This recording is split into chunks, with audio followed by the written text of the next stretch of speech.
Assalamualaikum warahmatullahi wabarakatuh. Ketemu lagi dengan saya di Koin Logam Channel. 10 fakta tentang uang yang belum kamu ketahui. Uang memang sesuatu yang selalu menyenangkan untuk dibicarakan. Selain fakta bahwa uang merupakan alat pembayaran yang sah, ada banyak fakta unik mengenai uang di Indonesia yang belum diketahui banyak orang. Ini dia 10 fakta uniknya. Seperti biasa, sebelum saya lanjutkan, alangkah baiknya like, subscribe, dan komen. Nyalakan juga loncengnya agar tidak ketinggalan informasi seputar uang koin dan uang kertas dari berbagai negara di dunia. Terima kasih. 1. Uang yang dicoret atau distempel harus segera ditukar. Tidak semua uang masuk dalam kategori layak edar.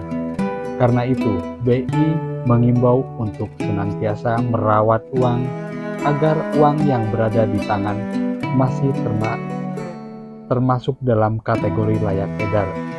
Merawat uang dapat dilakukan dengan metode 5. Jangan, yaitu yang dilipat, jangan dicoret, jangan di-staples, jangan diremas, dan jangan dibasahi.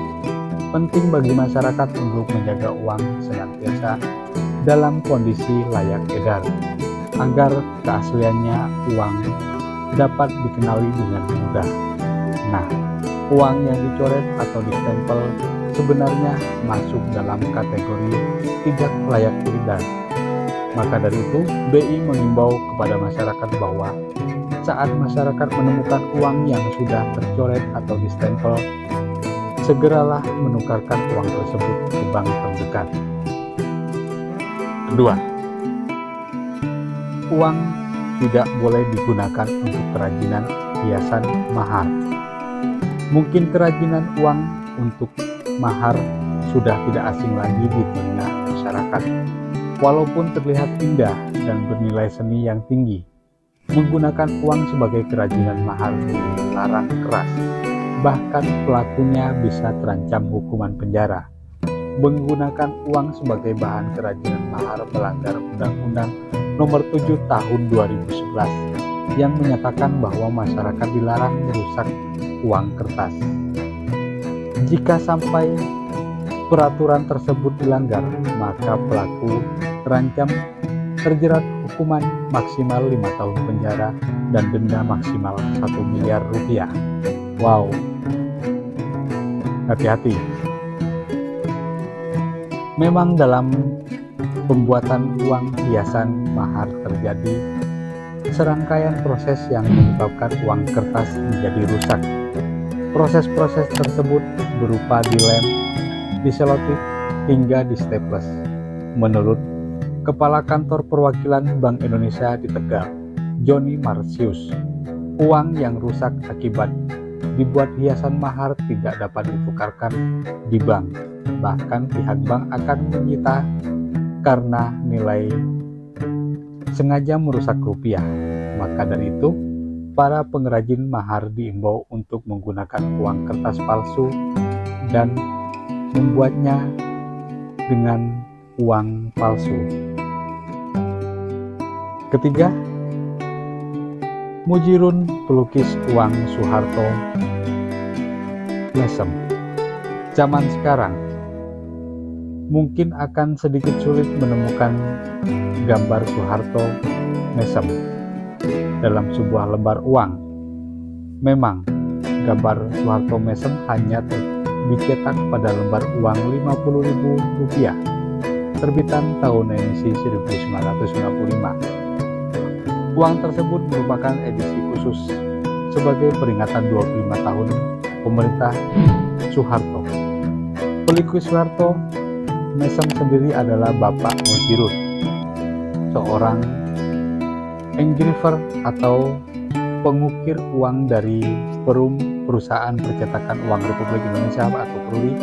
Sebelum didesain terpilih, Mujirun bersaing dengan seorang pengukir uang asal Australia untuk menyelesaikan desain yang diminta Bank Indonesia pada tahun 1994 sampai dengan 1995 tersebut.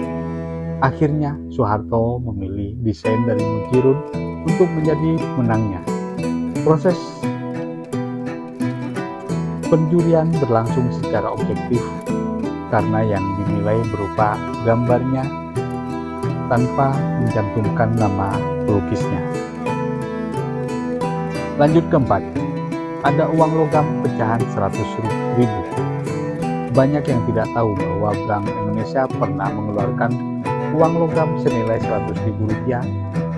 Uang tersebut merupakan salah satu koleksi uang khusus Bank Indonesia seri Cagar Alam tahun emisi 1974, yang bahan dasarnya emas tersebut dicetak dalam rangka peringatan 100 tahun pemimpin Republik Indonesia.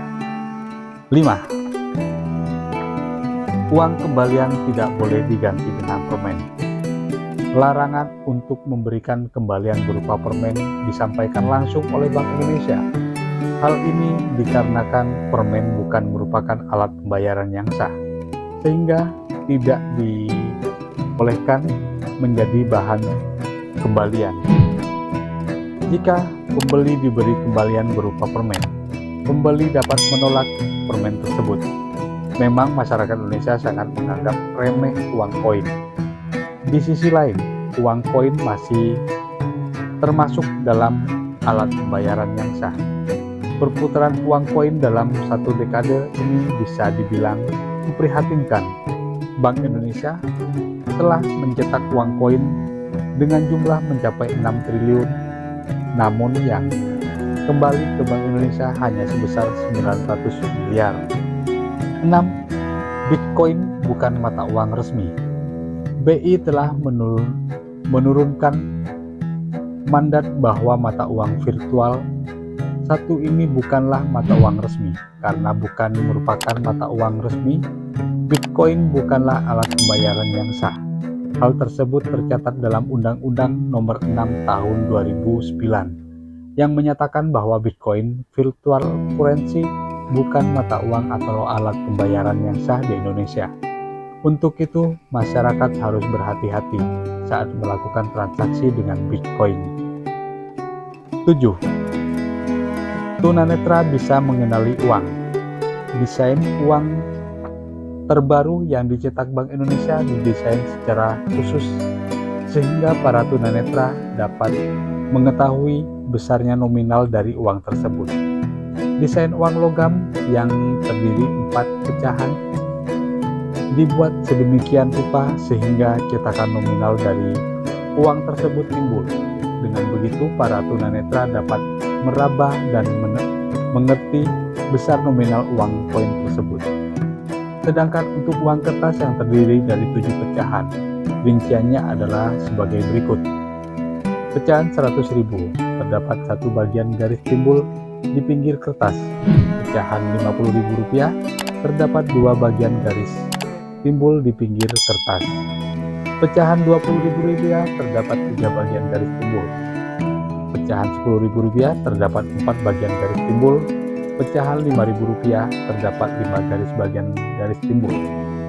Pecahan Rp2.000 terdapat 6 garis timbul di pinggir kertas, dan Rp1.000 terdapat 7 bagian garis timbul di pinggir kertas. 8.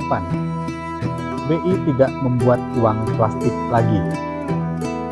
Siapa sangka bahwa Bank Indonesia pernah mencetak uang plastik? Dulunya Bank Indonesia pernah mengeluarkan uang plastik pecahan Rp50.000 dan Rp100.000. Tidak hanya di Indonesia, banyak negara sebenarnya juga sudah mulai beralih mencetak uang plastik. Namun sayangnya, nampaknya masyarakat Indonesia belum siap dengan kehadiran uang plastik tersebut. Masyarakat Indonesia masih mempunyai kebiasaan menstaples uang dan menyetrika uang yang sudah kucel. Kedua kebiasaan tersebut akan merusak uang plastik sendiri. Selain itu, bahan uang plastik sangat mudah didapat, sehingga uang plastik dapat dengan mudah dipalsukan. 9. Ada uang yang belum dipotong. Ternyata uang yang belum dipotong tidak hanya ada di film kartun saja. BI juga mengeluarkan uang yang belum dipotong. Uang yang belum dipotong tersebut dicetak sambung menyambung dengan uang yang lain. Uniknya, uang yang belum dipotong tersebut juga merupakan alat pembayaran yang sah. Namun Bank Indonesia menerbitkan uang yang belum dipotong tersebut hanya untuk konsumsi kolektor. Pada tahun 2004, BI pernah menerbitkan uang bersambung pecahan Rp20.000 dan Rp100.000 dalam 2 lembaran dan 4 lembar.